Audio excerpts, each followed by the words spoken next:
Jumpa kembali dalam Forum National Intelligence Estimates. Pokok bahasan kita pada hari ini adalah kondisi Afghanistan saat ini dan potensi ancaman terhadap Indonesia.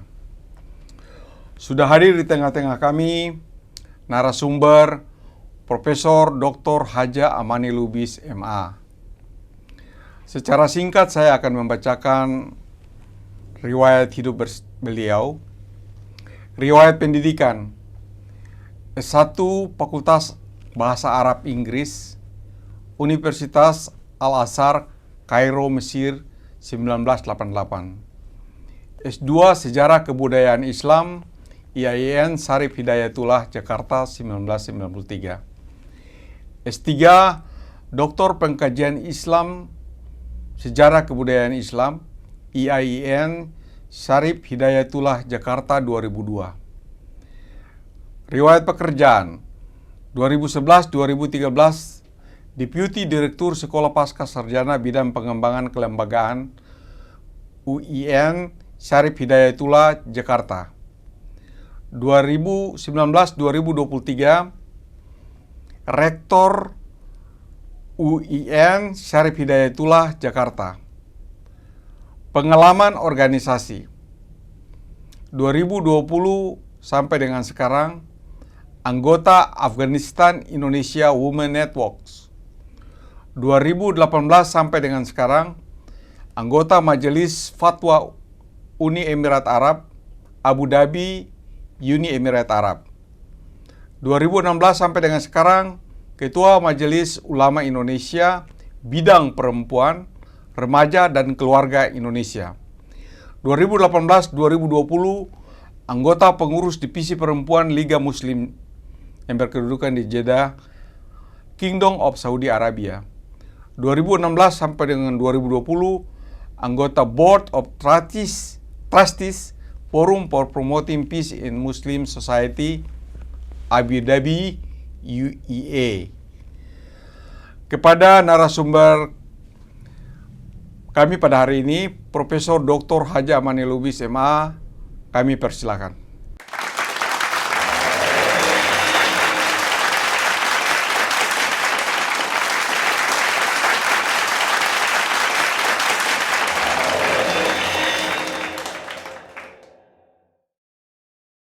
Assalamualaikum warahmatullahi wabarakatuh.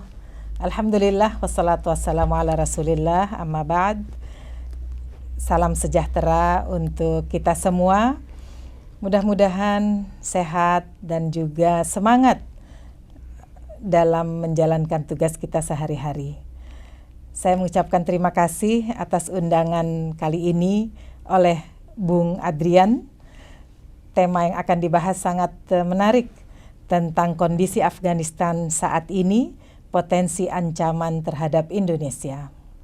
Izinkan saya bertutur sedikit tentang Afghanistan, bahwa pengetahuan saya tentang Afghanistan berasal ketika masih kuliah S2 di UIN Jakarta, mengkaji sejarahnya, situasi politik saat itu di tahun 90-an, dan hingga kini ternyata di Afghanistan tetap menjadi topik yang menarik dan juga situasinya masih juga belum kondusif di sana. Pada tanggal 15 Agustus 2021 ini terjadi hal besar di Afghanistan, yakni mundurnya secara total pasukan Afghanistan, maksud saya pasukan Amerika Serikat dari Afghanistan. Dan ini didahului dengan adanya perundingan-perundingan, yang terakhir adalah di Doha tahun 2020 di bulan Februari. Di dalam perundingan itulah terjadi kesepakatan bahwa pasukan Amerika Serikat akan mundur secara total. Dan ternyata memang dilaksanakan oleh Afghanistan dan juga dengan Amerika Serikat pada tanggal 15 Oktober 2021 ini.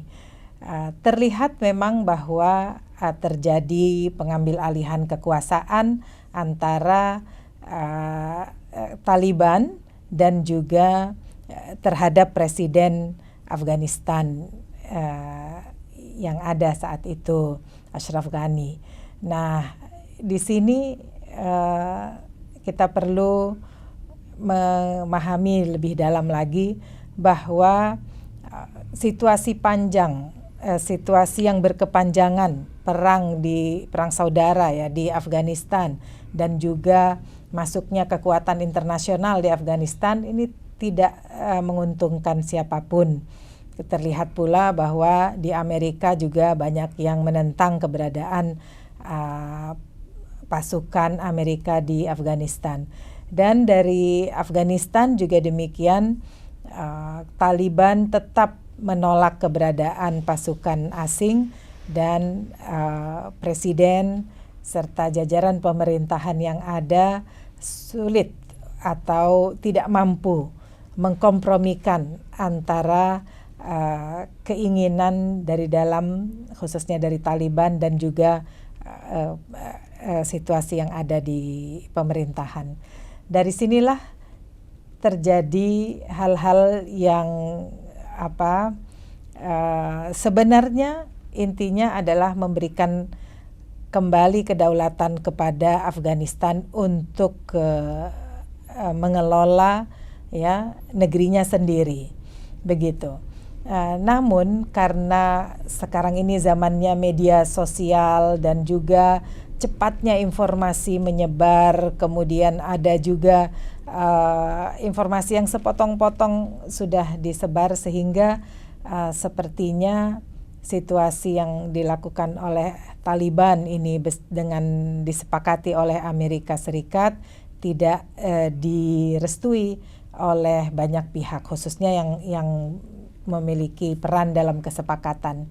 Pemerintah Indonesia juga menghadiri kesepakatan di Doha dan mendukung perdamaian serta pembangunan yang lebih kondusif di Afghanistan. Dari sini mari kita lihat bahwa apa pengaruhnya pengambil alihan kekuasaan dari pemerintahan yang ada kepada Taliban terhadap Indonesia. Pertama, tentu Indonesia yang memiliki politik luar negeri bebas aktif mendukung kemerdekaan semua bangsa di dunia ini. Apalagi Indonesia memiliki hubungan baik ya, hubungan diplomatik baik dengan Afghanistan.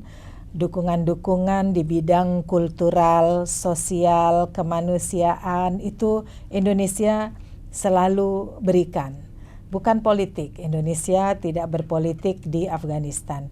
Tetapi pemerintah Indonesia mendukung untuk penguatan terhadap status perempuan, penguatan situasi kesehatan bagi masyarakat Afghanistan, baik dari segi Taliban maupun yang bukan Taliban. Di sini peran Indonesia terlihat, sehingga tahun lalu, tahun 2020, terbentuklah Indonesia Afghanistan Women's Network, yang saya alhamdulillah ada di dalamnya sebagai anggota. Inisiatif dari Kementerian Luar Negeri Republik Indonesia, Kementerian Perlindungan Perempuan, Kementerian Pemberdayaan Perempuan dan Perlindungan Anak Indonesia, Republik Indonesia, serta Kementerian Pendidikan dan Kebudayaan, juga Kementerian Agama Republik Indonesia. Kita bersatu untuk memberikan fasilitasi terhadap perempuan-perempuan Afghanistan untuk lebih maju dan bisa mengaktualisasikan diri sebagaimana sudah dinikmati oleh perempuan-perempuan di Indonesia. Berangkat dari semangat ini, maka saya dan rombongan pernah ke Afghanistan bersama Menteri Luar Negeri beserta aktivis lainnya ya, para pakar lainnya, untuk memberikan wawasan bahwa kita bersama bisa membantu dari meringankan penderitaan di Afghanistan melalui bantuan-bantuan sosial, upaya-upaya untuk memberikan beasiswa kepada generasi muda Afghanistan. Di Indonesia ini banyak disebar di kampus-kampus mahasiswa dan mahasiswi Afghanistan. Nah, disinilah kita melihat apakah ada ancaman terhadap Indonesia dengan adanya situasi di Afghanistan. Menurut saya, karena peran Indonesia adalah peran damai di Afghanistan, maka insya Allah ya, saya yakin tidak akan menyebar semangat Taliban itu ke Indonesia. Mengapa saya katakan demikian? Karena budaya dan tradisi keislaman di Indonesia berbeda dengan di Afghanistan. Walaupun di sana mengatakan bahwa kita akan mendirikan negara Islam berdasarkan syariat Islam, dan bangsa Indonesia, umat Islam Indonesia juga menghormati syariat Islam. Namun tidak serta-merta apa yang ada di sana akan diserap atau diambil ke Indonesia. Dan juga kelompok-kelompok yang ada di Indonesia sudah sangat matang, tidak akan juga mengambil misalnya semangat berapi-api dari Taliban ketika menjalankan pemerintahan sekarang ini di sana, lalu akan berpindah ke Indonesia. Saya kira juga tidak demikian. Di Indonesia sudah lebih dewasa dalam berorganisasi dan juga dalam mengatasi hal-hal, atau boleh dikatakan misalnya kalau ada konflik dengan pemerintah, orang Indonesia sudah lebih maju dan lebih beradab lah. Jadi saya kira Indonesia perlu mendukung Afghanistan untuk lebih stabil dan memajukan rakyat, menyejahterakan rakyatnya, dan kelompok Taliban tentu harus juga memahami bahwa kita mitranya yang bukan untuk eksporkan kekerasan, apalagi konsep-konsep yang tidak bisa diterima oleh bangsa Indonesia dari segala kalangan. Ya, saya kira ini kita bisa ada mutual benefit antara Afghanistan dan Indonesia. Indonesia banyak sumber alam, Afghanistan juga banyak sumber alam. Dari sini kita bisa saling menguntungkan, membangun negeri ini daripada hal-hal yang dikembangkan selalu kecurigaan. Mudah-mudahan kita bisa memperoleh wawasan yang lebih positif. Tentu saya bukan berarti mendukung pemerintahan Taliban seperti ada di medsos ya sebelumnya, tetapi kita lihat saja apakah ke depan Afghanistan betul-betul mampu mendirikan pemerintahan yang bersih, yang kuat.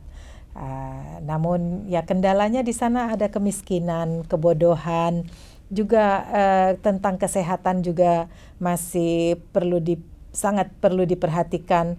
Kesehatan ibu anak ini masih perlu dukungan internasional. Nah, disitulah kita perlu membahas detail juga tentang Afghanistan dan kaitannya dengan Indonesia. Apa yang bisa diberikan oleh Indonesia itu lebih baik dibahas daripada ada ketakutan dan curiga bahwa Taliban akan mengirim konsep-konsepnya ke Indonesia. Saya kira kita sudah lebih dewasa daripada hal itu terjadi. Terima kasih Bung Adrian, terima kasih atas undangannya. Mari kita diskusikan dan mudah-mudahan bermanfaat bagi semua. Wassalamualaikum warahmatullahi wabarakatuh.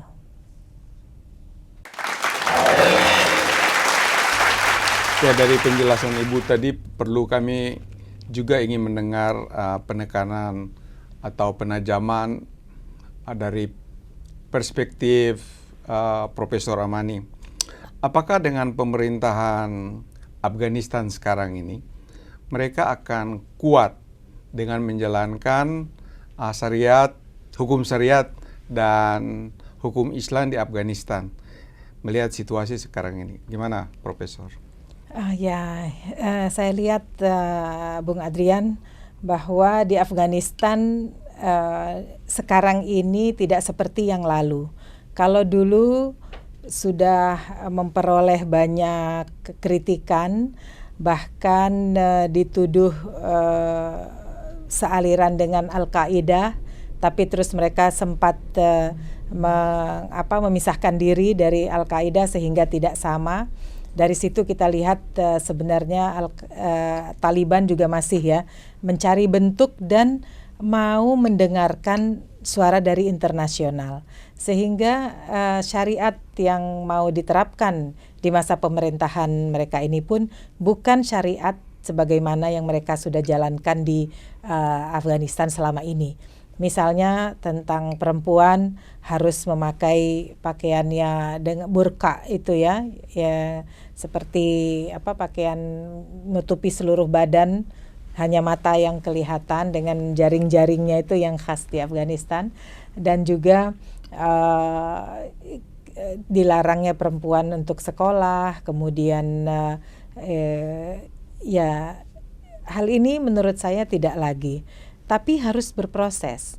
Jadi tidak kita bisa juga mengatakan sekarang bahwa Afghanistan akan membolehkan perempuan bebas sekolah. Kenyataannya mereka tidak memberikan kebebasan. Ini karena kondisi belum memungkinkan. Masih miskin, mereka tidak bisa membuat sekolah yang terpisah laki-laki dan perempuan. Kalau dugaan saya paling tidak dalam sistem pendidikan laki-laki dan perempuan itu dipisah. Tetapi untuk melakukan itu pun mereka tidak punya uang, tidak punya dana, sehingga sementara ini ya perempuan nggak boleh sekolah, biar laki-laki saja. Tapi bukan berarti pemerintahan sekarang tidak memperhatikan perempuan.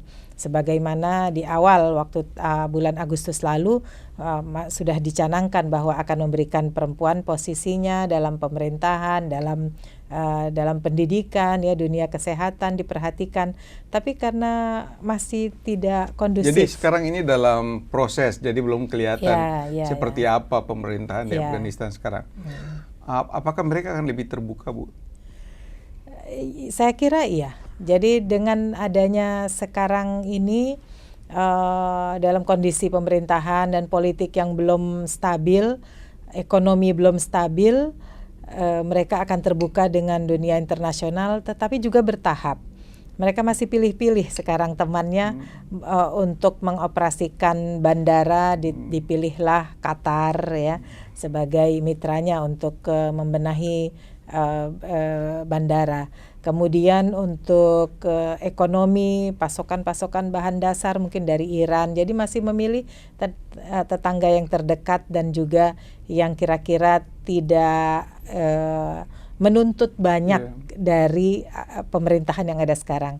Kalau mungkin negeri lain atau misalnya Amerika atau Prancis misalnya mau membuka sekarang hubungan, pasti banyak menuntut.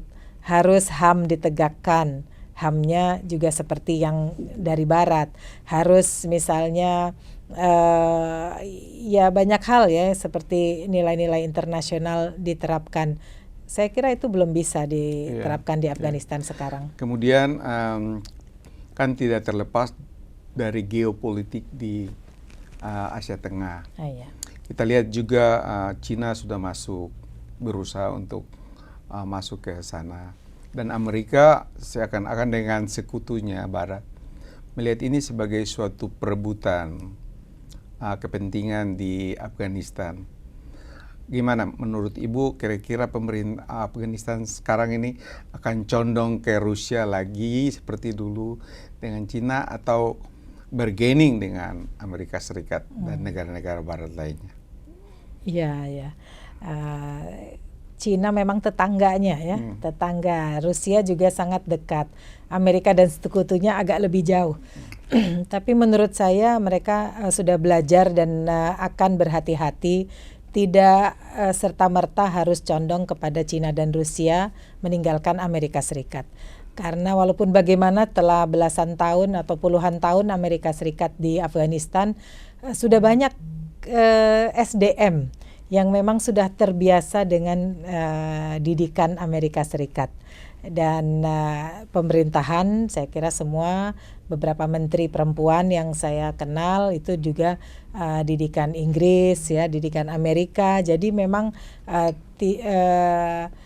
tidak bisa kita putuskan atau kita bayangkan mereka akan ke Cina saja.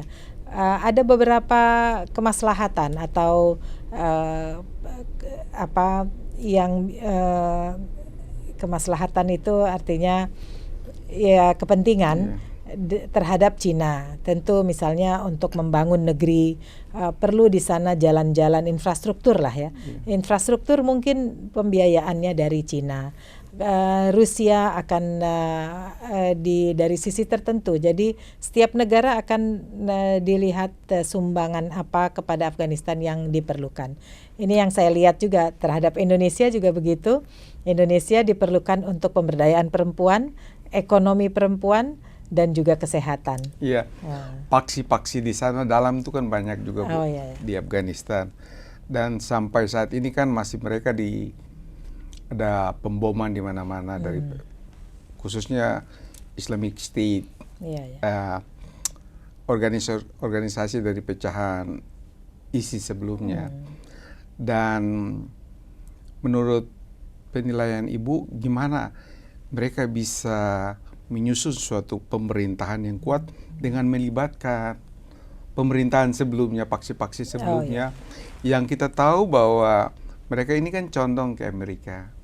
Gimana Ibu melihat ada peluang untuk mereka bersatu atau tidak, atau Taliban akan sendiri membangun Afghanistan?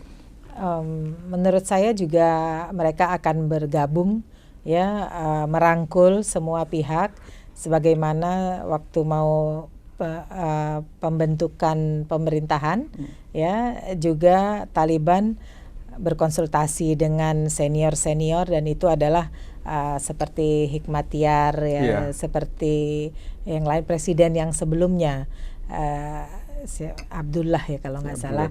Ya, itu adalah pemerintahan Afghanistan sebelumnya, dan itu sudah didukung oleh Amerika. Mereka berkonsultasi. Karena mereka tidak ada SDM-nya, kemampuan untuk memimpin pemerintahan modern itu tidak mampu. Mereka biasa jadi kira-kira mereka kembali ke Doha Agreement atau bagaimana? Atau mereka akan tidak sepakat atau tidak melihat Doha Agreement itu, persetujuan Doha 2020 itu sebagai suatu landasan yang kuat untuk membangun Afghanistan ke depan? Saya kira justru harus Doha Agreement itu yang dipegang, ya. Jadi pasukan Amerika mundur, tetapi bukan bermusuhan. Ya, jadi tetap akan cuma perlu waktu aja. Perlu waktu untuk saling menenangkan diri, jangan emosional, sehingga nanti pemerintahan Taliban ini di Afghanistan yang baru bisa bermitra dengan rekan-rekannya. Jadi Amerika juga menurut saya perlu waktu untuk terus nanti terjun lagi ke Afghanistan. Kalau sekarang ini kan pasukannya, tapi nanti bantuan-bantuan, karena di kawasan Timur Tengah itu kita lihat gasnya yang sangat banyak, minyaknya juga, dan itu sudah dibangun juga oleh Amerika Serikat. Di sana baik itu perusahaan-perusahaannya, di sana tentu tidak ingin juga semuanya rugi, tetapi mereka akan berusaha masuk lagi untuk mengembangkan. Iya, kembali lagi kepada Indonesia, posisi Indonesia. Gimana Profesor Ramani melihat sebenarnya posisi Indonesia secara politik, bagaimana kemudian apa yang harus diperbuat untuk membantu pemerintahan Afghanistan? Ya, terima kasih. Ini pertanyaan sulit memang, ya. Tapi selama ini posisi Indonesia setahu saya adalah mendukung perdamaian di Afghanistan. Indonesia tidak melihat secara negatif perubahan yang ada karena semua itu sudah dilalui dengan proses kesepakatan di Doha dan di tempat-tempat lainnya. Indonesia sangat berperan melalui Kementerian Luar Negeri, melalui kebijakan Presiden sejak yang lalu dan yang sekarang juga. Presiden Jokowi juga sudah pernah ke Afghanistan. Itu menandakan bahwa hubungan antara dua bangsa erat dan banyak potensi yang bisa dikembangkan. Budaya, kultural, pendidikan, tadi kesehatan. Jadi ke depan Indonesia tetap mengambil posisi itu. Menurut saya seperti itu. Nah, terima kasih Profesor Amani untuk pencerahan dan diskusi kita pada hari ini. Terima kasih.